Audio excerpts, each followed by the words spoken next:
I definitely think about my history teacher, Mr. Agus, who had a huge influence on me during high school. The main reason why he was so important because he was able to make every lesson come alive and interesting. He didn't just give lectures but also use stories, photos and videos to help us truly understand historical events. For example, when we were learning about Hindu-Buddhist history, he divided the class into groups to discuss various aspects of the culture at that time. After that, we also visited Hindu-Buddhist temple sites as part of our field trip. These activities helped me understand the matter more deeply, think critically, and, and see history not only from books but also from a real artifact.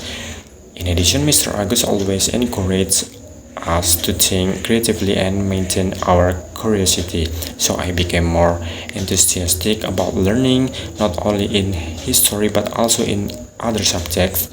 So that's why I really admire Mr. Agus because he not only taught fact but also instilled a way of thinking deeply and the ability to express my ideas with confidence.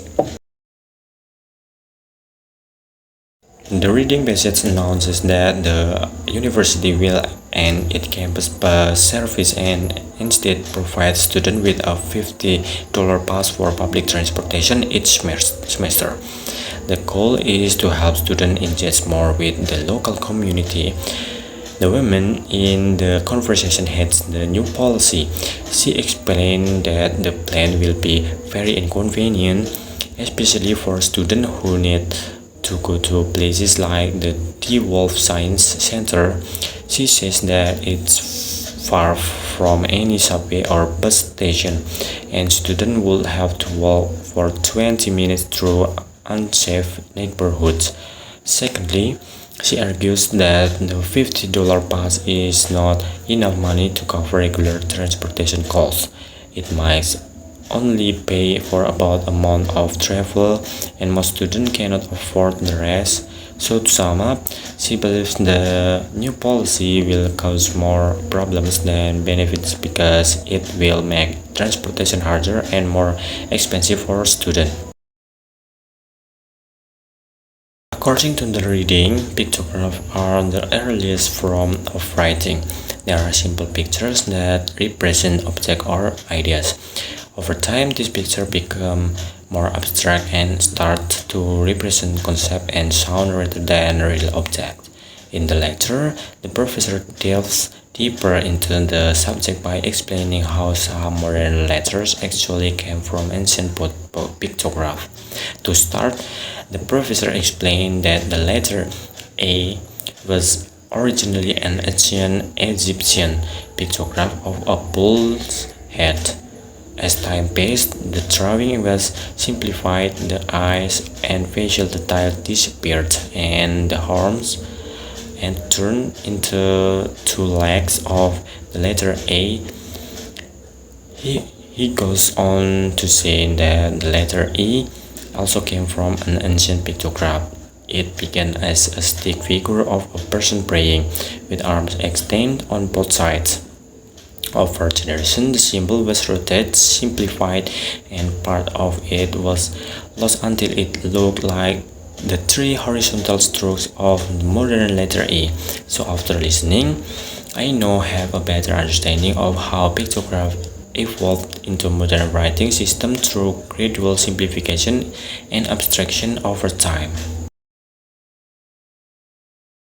The lecture is about the paradox of technology, which is when new technology that is supposed to make life easier actually makes life more complicated. After introducing the topic, the lecturer mentioned the first example about remote controls. He explained that its electronic device such as TV, DVD player or stereo has its own remote control, which is convenient. However, to avoid using too many remotes, people invent universal remote controls that can operate all devices. The problem is that these remotes are very difficult to program and people have to spend hours reading the manual and remembering which button do what. So instead of making life easier, the universal remote actually makes it more complicated. The lecturer then gives another example about cell phones. Modern cell phones are made smaller and lighter so can fit in a pocket. While this seems convenient, the buttons have also become smaller, making difficult for people to press the right buttons. As a result, people often dial the wrong number by mistakes. In conclusion, often the paradox of technology, how inventions designed to simply life can sometimes make it even more difficult.